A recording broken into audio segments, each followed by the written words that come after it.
ഓഫീസില്ലാത്ത ദിവസം എന്നും ലേറ്റായിട്ടാണ് എഴുന്നേൽക്കുന്നത്. 8:30 9 മണിക്ക് അങ്ങനെ. പക്ഷേ ഇന്ന് ഞാൻ കുറച്ച് നേരത്തെ എഴുന്നേറ്റു. എന്താണോ എന്തോ പെട്ടെന്ന് ഉറക്കം എണീറ്റപ്പോൾ ഞാൻ പിന്നെ വിചാരിച്ചു കിടക്കണ്ട ഇങ്ങ് എഴുന്നേൽക്കാമെന്ന് കരുതി. അങ്ങനെ ചേട്ടൻ ഇന്നലെ നൈറ്റ് ഡ്യൂട്ടി ആയിരുന്നു. അപ്പോൾ ഞാനും മോളും ഒരുമിച്ചാണ് കിടന്നത്. അപ്പോൾ രാവിലെ എഴുന്നേറ്റ് ഞാൻ സുഗുവിനെ തപ്പുവാണേ. സുഗുവിനെ കാണുന്നില്ല. അതെങ്ങോട്ട് പോയോ എന്തോ. അങ്ങനെ വരുമ്പോൾ ദാണ്ടെ അവിടെ നിന്ന് എത്തി നോക്കുകയാണ്. ഡോറ് തുറക്കുന്ന ഒച്ച കേട്ടപ്പോൾ ആളങ്ങ് മേലെ നിന്ന് താഴത്തോട്ട് ഇറങ്ങി വന്നതാണ്. എന്നെ കണ്ടത് ഓടി വന്നു. വാലും വിശറി പോലെ ആട്ടിക്കൊണ്ട് വന്നിട്ടുണ്ട്. ഇനി അങ്ങോട്ടും ഇങ്ങോട്ടും കിടന്ന് ഒരേ ഓട്ടമായിരിക്കും. പിന്നെ കുറച്ച് സുഗുവിനോട് സ്വകാര്യമൊക്കെ പറഞ്ഞു. ഇങ്ങനെ തലയിൽ കൊടുത്ത് അങ്ങനെ നിന്നു. നമ്മൾ പറയുന്നതൊക്കെ സുഗുവിന് മനസ്സിലാവുന്നുണ്ടോയെന്ന് അറിഞ്ഞുകൂടാ. എങ്കിലും വെറുതെ ഇങ്ങനെ മുഖത്തോട് നോക്കിയിരിക്കും. ഞാനാണെങ്കിൽ സുഗുവിനോട് ചുമ്മാ ഇങ്ങനെ കഥ പറഞ്ഞുകൊണ്ടേയിരിക്കും. എന്താ സുഗു, എന്താ വിശേഷം, സുഖമാണോ സുഗു എന്നൊക്കെ ഇങ്ങനെ ചുമ്മാ ചോദിച്ചുകൊണ്ടേയിരിക്കും. അങ്ങനെ ഇരുന്ന് അപ്പം ഞാൻ പിന്നെ നേരെ സുഗുവിൻ്റെ അടുത്ത് കസേരയിട്ട് കയറി ഇരിക്കാൻ പറഞ്ഞ് ഓടി കളിക്കാതെ ഞാൻ നേരെ മുഖമൊക്കെ വാഷ് ചെയ്യാനും പല്ല് തേക്കാനൊക്കെ പോയി. അങ്ങനെ മുഖമൊക്കെ കഴുകി പല്ലെല്ലാം തേച്ച് ഫ്രഷായി.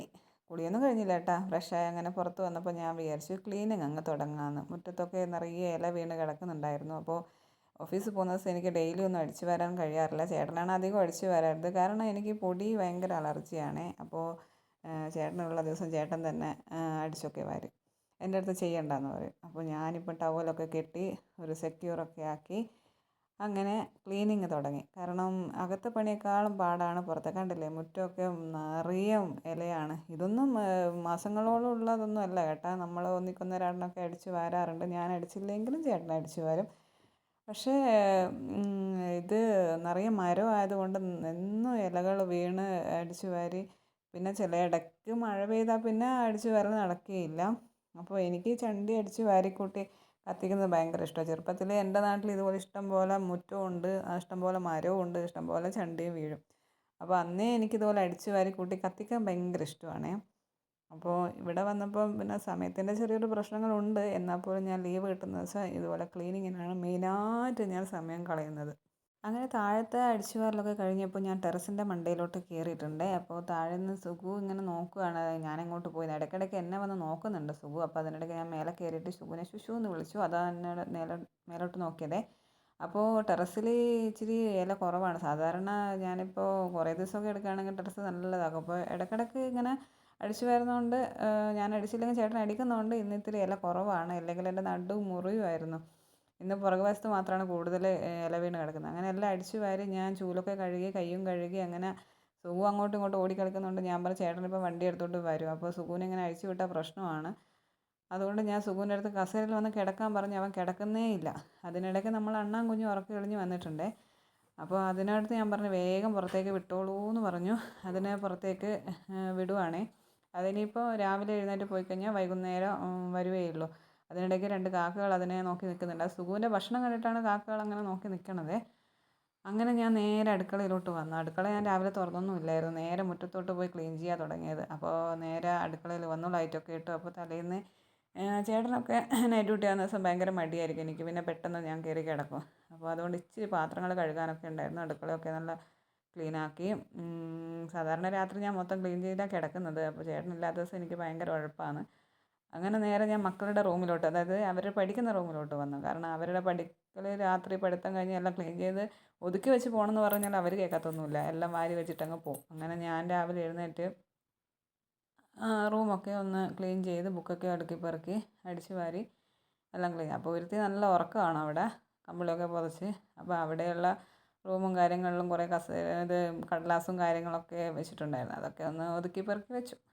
അങ്ങനെ തുണിയൊക്കെ അത്യാവശ്യം മടക്കാനുണ്ടായിരുന്നു. ഇത് പറഞ്ഞ പോലെ എന്ന് വെച്ച് കഴിഞ്ഞാൽ അലക്കി കൊണ്ടുവരുന്നതിനേക്കാളും പാടാണ് ഇതൊക്കെ മടക്കി ഒതുക്കി വെക്കുന്നത്. അങ്ങനെ ഞാൻ തുണിയും മടക്കി വെക്കുന്ന നേരം ചേട്ടൻ വന്നു. അപ്പോൾ ചേട്ടൻ അതിനോട് പറഞ്ഞു, ഓ വീഡിയോ എടുക്കുവാണോ എന്നൊക്കെ ചോദിച്ച് തമാശയാക്കി. അതാ ഞാൻ പിന്നെ അതിൻ്റെ ഇടയിൽ എനിക്ക് നാളെ വന്ന് ഞാൻ ചിരിച്ചു.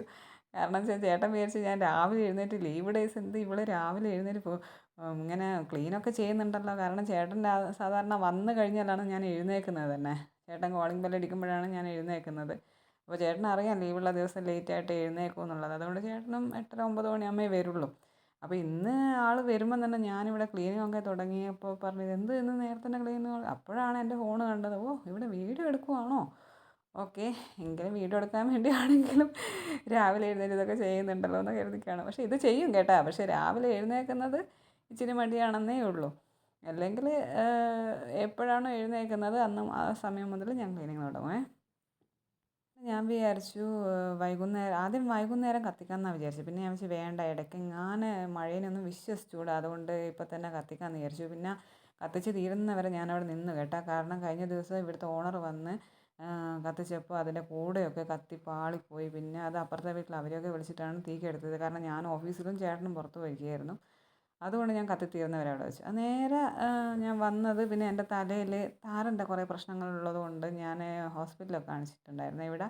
അങ്ങനെ അവർ ഒരു കുറേ മരുന്നും കാര്യങ്ങളൊക്കെ എഴുതി തന്നായിരുന്നു. അപ്പോൾ അതിൽ കുളിക്കുന്നതിന് മുമ്പേ ഒരു 1.5 മണിക്കൂർ മുമ്പേ ഒരു മരുന്ന് തേക്കാനുണ്ട്. അതാണ് ഞാനിപ്പോൾ തേച്ചുകൊണ്ടിരിക്കണത്. അപ്പോൾ അത് തേച്ചപ്പോൾ എനിക്കിപ്പോൾ ഏകദേശം 1-2 ആഴ്ചയായി. അത് തേച്ചപ്പോൾ എനിക്ക് നല്ല വ്യത്യാസമുണ്ട്, മുടി കൊഴിച്ചിലിനും വ്യത്യാസമുണ്ട്, താരനും കുറേ പോയി. അപ്പോൾ അതിനിടയ്ക്ക് ഞാൻ ഇച്ചിരി വെള്ളമൊക്കെ കുടിച്ചു. കാരണം രാവിലെ എഴുന്നേറ്റ പാടെ കുറച്ച്, എല്ലാവർക്കും ചായ കുടിക്കുന്ന ശീലമായിരിക്കും, പക്ഷേ എനിക്ക് ചൂടുവെള്ളമാണേ കുടിക്കും ഞാൻ രാവിലെ എഴുന്നേറ്റ പാട്. അങ്ങനെ തലേന്നൊക്കെ മാവ് കുഴച്ച് വെച്ചിട്ടുണ്ടായിരുന്നേ, അതെടുത്ത് പിന്നെ പൂരി ഉണ്ടാക്കാമെന്ന് കരുതി അങ്ങനെ പൂരി ഉണ്ടാക്കുകയാണേ. പൂരി ഉണ്ടാക്കിക്കൊണ്ടിരിക്കുന്ന സമയത്ത് ഞാൻ കരുതി ഏതായാലും പരത്തിക്കൊണ്ടിരിക്കുകയല്ലേ, അത് കഴിഞ്ഞിട്ടല്ലേ ചൂടാൻ പറ്റുള്ളൂ. അപ്പോൾ അതിന് ഇച്ചിരി സമയം എടുക്കുമല്ലോ എന്ന് കരുതി അതിൻ്റെ ഇടയിൽ ചോറങ്ങ് കുക്കറിൽ വെക്കാമെന്ന് കരുതി. കാരണം അത് അതിനിടയിൽ വേവട്ടെ എന്ന് കരുതി. അപ്പോൾ അതിനിടയിൽ എൻ്റെ ഫ്രണ്ടിൻ്റെ മോളെ ഇവിടെ അവൾ കൊണ്ടുവിട്ടായിരുന്നേ. അപ്പോൾ മോളെ ഇവിടെ കൊണ്ടുവിട്ടിട്ട് നേരെ അവൾ ഓഫീസിലോട്ട് പോയി. അപ്പോഴാണ് ഇവിടുത്തെ ചേച്ചിമാരൊക്കെ എഴുന്നേറ്റത്. അതുവരെ നല്ല ഉറക്കമായിരുന്നു. അപ്പോൾ അങ്ങനെ ഞാൻ പൂരി ചൂടാൻ തുടങ്ങി. പൂരിയാണെങ്കിലെന്ന് വെച്ചാൽ നമ്മൾ ചപ്പാത്തി പോലെയല്ലല്ലോ, പൂരി പെട്ടെന്ന് പെട്ടെന്നായിട്ട് ആവുമല്ലോ. അപ്പോൾ നമ്മൾ ചപ്പാത്തി പോലെ അങ്ങനെ പരത്തുകയും ചുടുകയും ഒരുമിച്ച് നടക്കില്ല. നമ്മളെല്ലാം ചെയ്ത് കഴിഞ്ഞിട്ടേ നമുക്ക് ചുടാൻ പറ്റുള്ളൂ. കാരണം പൂരി പെട്ടെന്ന് പെട്ടെന്നായി വരും. അപ്പോൾ നമ്മൾ പരത്തി വെച്ചില്ലെങ്കിൽ പ്രശ്നമാണ്. അങ്ങനെ കുഞ്ഞുങ്ങൾക്കൊക്കെ കൊടുത്തു, അമ്മയ്ക്കും വിളമ്പി കൊടുത്തു, ഞാനും കഴിച്ചു. അപ്പോൾ ഓക്കെ, ബൈ ബൈ, ടീ ഊ.